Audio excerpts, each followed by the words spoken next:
The routine broke on a Tuesday, the kind of gray, heavy morning where the damp cold seems to bypass skin and settle directly into the bone.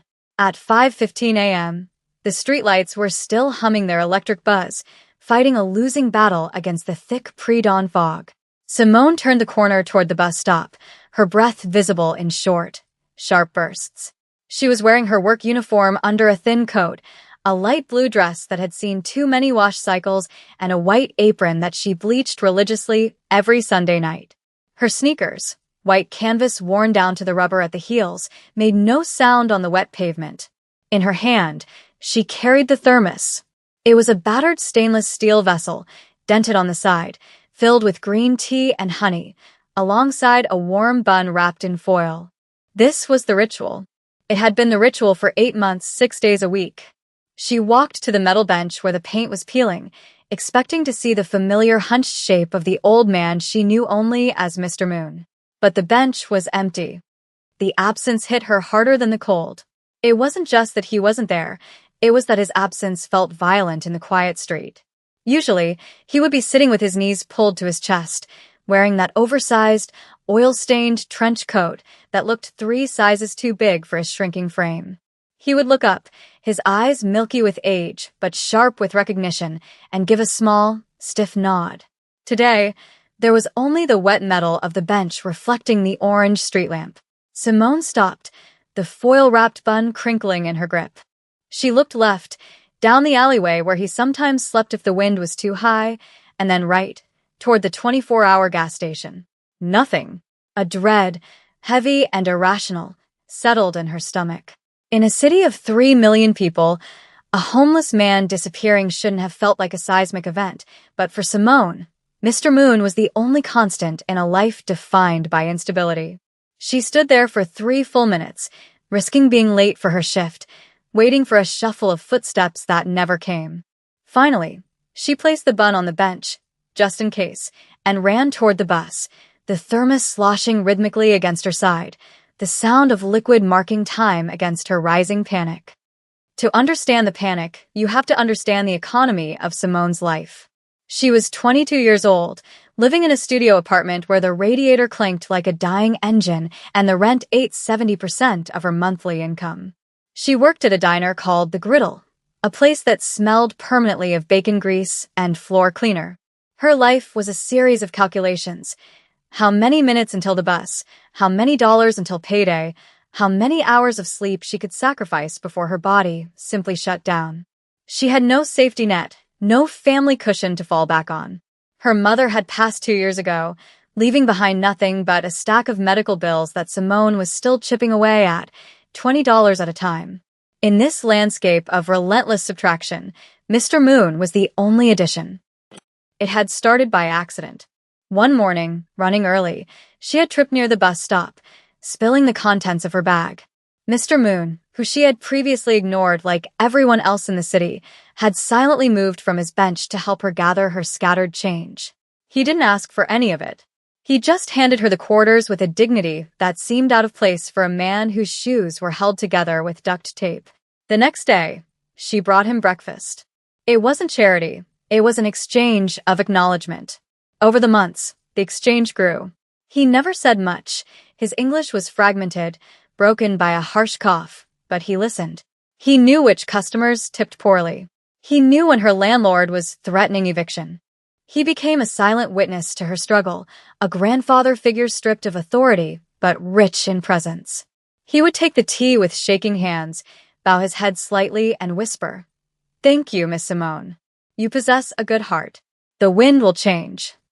That phrase, "the wind will change," became a mantra she didn't know she needed. But on that Tuesday, the wind didn't change. It just got colder. Simone's shift at the Griddle was a blur of dropped forks and impatient customers. She moved on autopilot, the white apron catching stains she didn't have the energy to care about. Every time the door chimed, she looked up, half expecting to see him standing there, maybe needing help, maybe finally asking for something real. But it was just the lunch rush, a sea of faces demanding coffee refills and complaining about the toast. Her boss, a thick-necked man named Carl who measured human value in table turnover rates, snapped his fingers at her twice. Simone, table 4 is waiting. Stop daydreaming. She nodded, swallowing the lump in her throat. She couldn't explain that she wasn't daydreaming. She was mourning a ghost who wasn't even confirmed dead yet. That afternoon, she walked back to the bus stop. The bun she had left on the bench was gone, but so was the foil. A squirrel or a pigeon, not a man. Mr. Moon hadn't come back. By Thursday, the dread had turned into a sickening certainty. Simone had asked the gas station clerk, a bored teenager who barely looked up from his phone. The old Asian guy? Haven't seen him. Maybe the cops swept him. They did a sweep on 4th Street last week, a sweep. The word tasted like metal. It implied debris, trash, things to be discarded. Mr. Moon wasn't debris. She checked the local shelters, calling during her 10-minute breaks, her voice trembling as she described him. He's about 70, maybe older. Korean. He has a scar on his left eyebrow, and he walks with a limp. No one had seen him. It was as if he had evaporated. The city was good at that, swallowing the people who didn't have keys to a front door. That night, Simone came home to her apartment building, a brick block that smelled of boiled cabbage and damp drywall. She was exhausted, her feet throbbing in the worn sneakers. She unlocked her mailbox, expecting the usual assortment of final notice envelopes. Instead, it was empty. That was almost worse. It felt like the world had stopped communicating with her entirely. She climbed the 3 flights of stairs, the light blue dress clinging uncomfortably to her back. She unlocked her door, stepping into the small sanctuary of her room. She boiled water for ramen, the cheapest meal she could make, and sat by the window. She looked down at the street below. A black SUV was parked across the street. It was sleek, polished, and terrifyingly out of place in a neighborhood where most cars had mismatched bumpers. The engine was running, the taillights glowing like red eyes in the dark. She watched it for a long time, the hairs on her arms standing up. Paranoia whispered that it was about the debt, that the collection agencies had escalated from letters to physical intimidation. She closed the blinds, her heart hammering against her ribs. The knock came 20 minutes later. It wasn't a landlord's aggressive pounding or a neighbor's casual rap. It was 3 distinct, heavy knocks. Controlled. Authoritative. Simone froze, the fork halfway to her mouth. She set the bowl down on the wobbly table. Silence stretched, thick and suffocating. Then the knock came again. 3 more times. Same rhythm.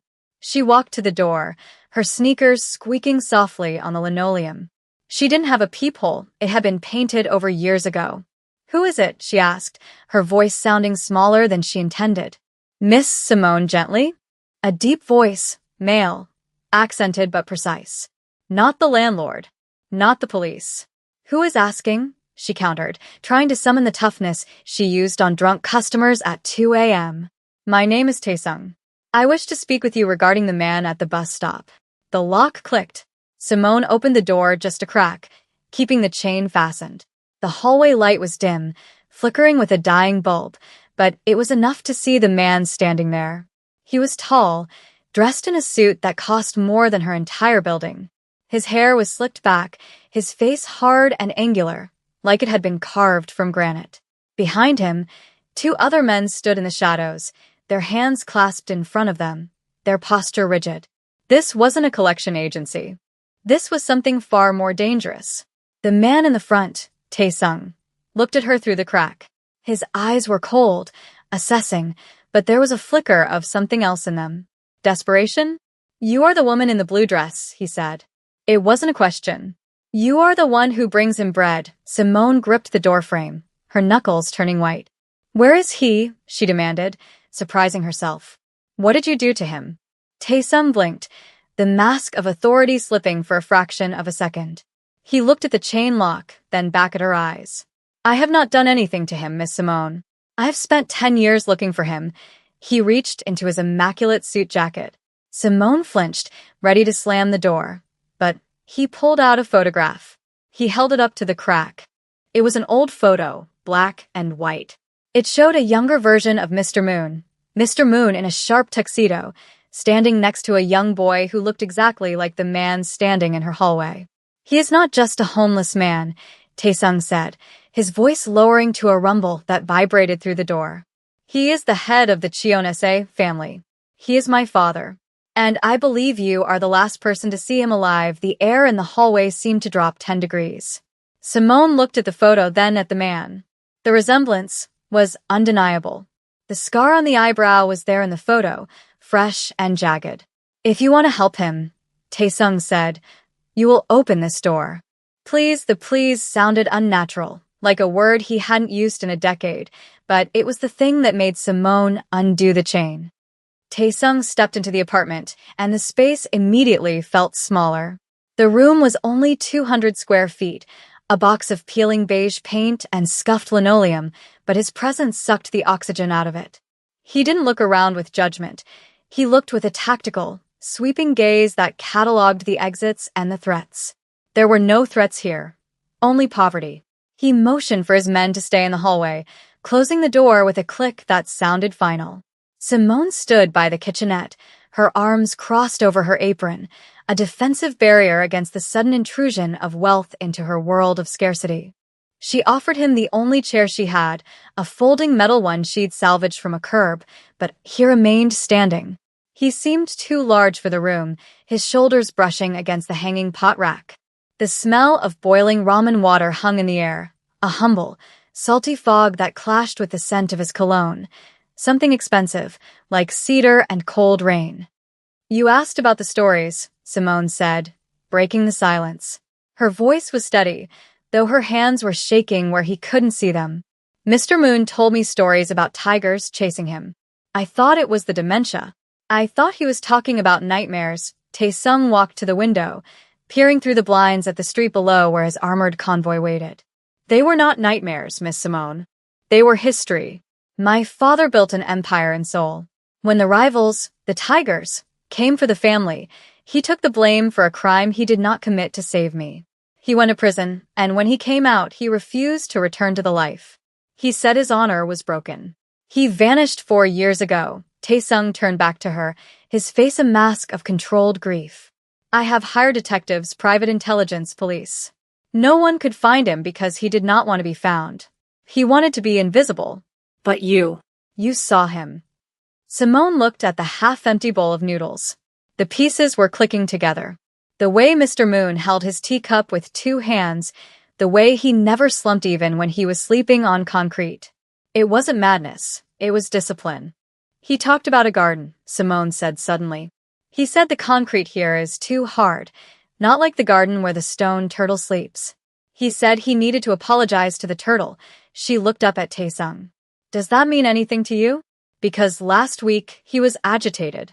He kept saying the date was coming. Tae-sung's eyes widened, the first crack in his armor. The stone turtle, he whispered. It is the statue at his wife's grave. My mother. She is buried here in the city, at the old distinct cemetery on the hill. Today is the 10th anniversary of her death. The realization hit both of them at once. He wasn't gone because he was dead. He was gone because he was on a pilgrimage he was too frail to make. The ride to the cemetery was a blur of motion that felt disconnected from reality. Simone sat in the back of the SUV, the leather seat soft and warm beneath her tired legs. It was a luxury she couldn't enjoy. Her mind was racing. Tae-sung sat opposite her, speaking rapidly into a phone in Korean, his voice barking orders that Simone couldn't understand, though the tone of panic was universal. Outside the tinted windows, the city flashed by, the neon signs of pawn shops, the blurred faces of people waiting for buses, the world she usually walked through now reduced to scenery. She felt like an imposter in this vehicle, a waitress in a stained apron caught in the orbit of a dark sun. She looked down at her hands, red and chapped from the diner's harsh soap. These hands had fed a king in exile for 8 months, and she had known. When they arrived at the cemetery, the gates were locked. It was past midnight, the grounds shrouded in a heavy mist that rolled off the river. The driver killed the engine. Tae-sung didn't wait for a gatekeeper. He stepped out, his men flanking him, and moved toward the pedestrian entrance with a force that suggested he would tear the iron bars apart if necessary. One of the bodyguards produced a tool, and with a sharp metallic snap, the lock gave way. They moved inside, flashlights cutting through the fog like lightsabers. Simone followed, her sneakers slipping on the wet grass. "The Korean section is to the north," Taesung said, his voice tight. They marched in a phalanx, the beams of light sweeping over headstones. Simone's heart hammered against her ribs. She was the compass here. She was the one who knew his limp, his speed, his stamina. "He couldn't have walked this far," she said breathlessly. "Not with his hip. He would have stopped." They found him not at the grave, but 100 yards short of it. The flashlight beam caught the reflective strip of a discarded shoe first. Then, the bundle of rags. Mr. Moon was curled at the base of a large oak tree, shivering violently. He had tried to crawl the last distance and failed. The tiger of Seoul, the patriarch of a dynasty, was lying in the mud, clutching a withered flower he must have scavenged from a trash can. Taesung let out a sound that was half gasp, half sob. He fell to his knees, disregarding the mud that ruined his suit, and scooped the old man's head into his lap. "A boji," he whispered. "Father." Mr. Moon's eyes fluttered open, unfocused and glassy. He looked at his son, then past him, until his gaze locked on Simone standing in the light. A small, trembling smile touched his lips. "The tea," he wheezed. "Is it tea time?" The crisis shifted from discovery to survival in seconds. Mr. Moon's skin was burning, his breathing shallow and rattling. Pneumonia or worse. The bodyguards moved to lift him, but he cried out in pain. "Careful." Simone snapped, stepping forward and pushing a large man in a suit aside. "His hip is fused." "You can't lift him by the legs." The bodyguard looked at Taesung for permission to shove her back, but Taesung nodded at her. "Do what she says." Simone took charge, her waitress instincts kicking in, managing chaos, prioritizing tasks. "Support the neck. Lift from the waist. Keep him flat." They rushed him back to the SUV, the vehicle transforming into a makeshift ambulance as they sped toward the nearest hospital. It wasn't the private clinic Taesung wanted. There wasn't time. It was City General, the same underfunded, overcrowded public hospital where Simone's mother had died waiting for a specialist. The waiting room was a war zone of coughing patients, crying children, and flickering fluorescent lights. When the group burst in, a half-conscious homeless man carried by men in Italian suits, the room went silent. They approached the triage desk. The nurse, a woman with tired eyes and a clipboard that she wielded like a shield, didn't look up. "Name? Insurance? If he's indigent, he waits in row C." Taesung slammed his hand on the counter, the sound cracking like a gunshot. "He is dying. He needs a doctor now." The nurse looked up, unimpressed by the display of testosterone. "Sir, everyone here is sick. Take a number." Taesung's face darkened, his hand moving inside his jacket, a gesture of habitual violence that made his bodyguards tense up. He was about to buy the hospital or burn it down. "Stop," Simone said.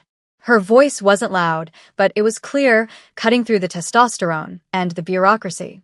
She stepped between the Mafia boss and the nurse. She didn't look like power. She looked like the neighborhood. She looked like the nurse's cousin or sister. She leaned over the counter, meeting the nurse's eyes. "His name is Moon. He isn't a drunk, and he isn't an overdose. He has severe hypothermia and a history of hip surgery. He walks to the bus stop every day at 5 a.m. to make sure I get to work safe. He's a grandfather." She paused, her voice trembling with a righteous fatigue.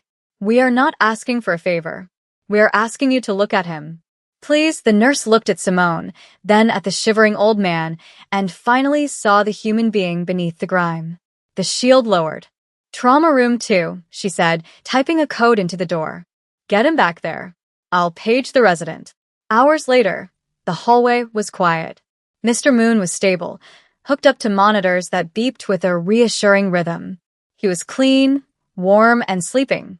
Taesung sat on a plastic chair outside the room, his head in his hands. He looked stripped of his aura, just a son who had almost been too late. Simone sat across from him, sipping a cup of vending machine coffee that tasted like burnt rubber. She felt the adrenaline crashing, leaving her hollowed out. Taesung stood up and walked over to her. He didn't bow, that would have been too formal, but he stood with a posture of absolute deference. "I offered the doctors $10,000 to hurry," he said quietly. "They looked at me with fear." "You offered them the truth, and they looked at him with care." He paused, looking at her worn sneakers. You have done what my money could not. You kept him alive. I just gave him breakfast, Simone said, shrugging, uncomfortable with the praise. He was hungry, Tae-sung shook his head. No. You gave him dignity. That is what starving men truly crave. He reached into his jacket pocket and pulled out a plain white envelope. It wasn't thick. It didn't look like a movie payoff. He held it out. This is not payment. Payment implies a transaction, and what you did was not a transaction. This is a balance restoration. Simone hesitated. She wanted to refuse, to say she did it for free, but she thought of the eviction notices, the medical debt, the radiator that didn't work. Pride was a luxury she couldn't afford. She took the envelope. It felt heavy, dense. Thank you, she whispered. He's a good man. He tells good stories, Tae-sung smiled, a genuine expression that transformed his harsh face. He wakes up in an hour. He will want to see you before we go. 2 weeks later, the routine was back, but the rhythm had changed. The bench at the bus stop was empty, but it didn't feel haunted anymore. It felt retired. Simone walked to the stop at 5:15 a.m., the air still cold, the streetlights still buzzing. She wore a new coat, warm, wool, navy blue, and sturdy boots that gripped the pavement. The envelope had contained enough to clear her mother's medical bills and prepay her rent for a year. There was no fortune, no island getaway, just the profound, quiet freedom of being at zero instead of in the negative. She still worked at the griddle. She liked the regulars too much to leave yet. As she waited for the bus, a black sedan pulled up to the curb. It wasn't the convoy, just a single car. The window rolled down. It was Tae-sung's driver. He didn't say a word. He simply reached out and handed her a thermos. It was new, high quality, the kind that kept heat for 24 hours. Simone took it, feeling the weight. Engraved on the side were 3 small words. The wind changed. She unscrewed the cap. Inside, steaming and fragrant, was hot green tea with honey. She took a sip, the warmth spreading through her chest as the bus rounded the corner. She wasn't saving anyone today. Today she was just going to work. But as she boarded the bus, she looked back at the bench one last time, smiled, and finally, truly, let him go.